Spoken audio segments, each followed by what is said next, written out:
This is Rod from Mount Washington Sewer and Drain Cleaning. We're at 977, that's 977 Hurricane Mountain Road. We were here, we just unclogged the toilet upstairs, and then we had tested the system out and found that the septic system was backing up. Owners say they believe the tank was pumped last December, but they're not 100% sure. So I'm in here 35 feet at the baffle, and there doesn't appear to be a lot of room in between the baffle where it connects from the PVC, drops into the tank, right into the cement wall. So it looks like a lot of that stuff had got plugged up right on there.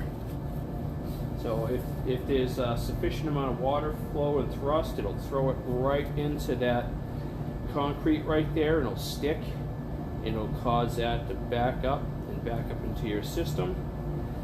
So we have that open. There's a good view of it right there. Just come back a little bit and you can see it. I'd run my chains on there to clean it up as much as possible. So when the septic tank is pumped, try to see if they can see the baffle and see if there's a sufficient amount of clearance in there, or if this pipe needs to be cut back a few so solids will drop and not smash into that concrete baffle wall. So we're heading back towards the building.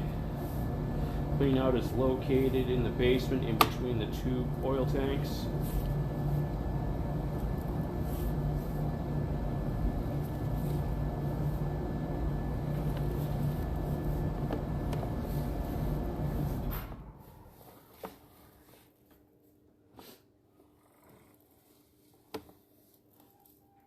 Those are my chains.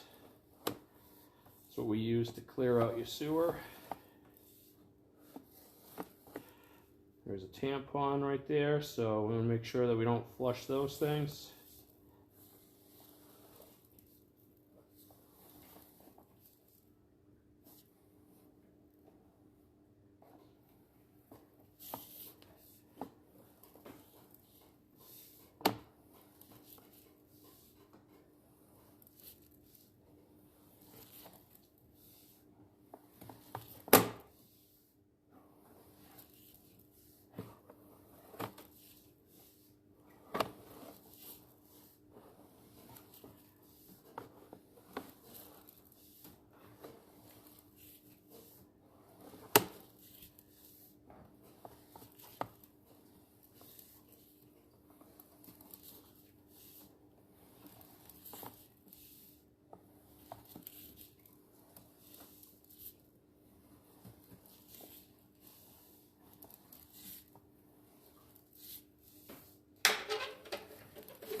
Exiting the pipe. It's on a Y, which is good. That concludes the cleaning and inspection.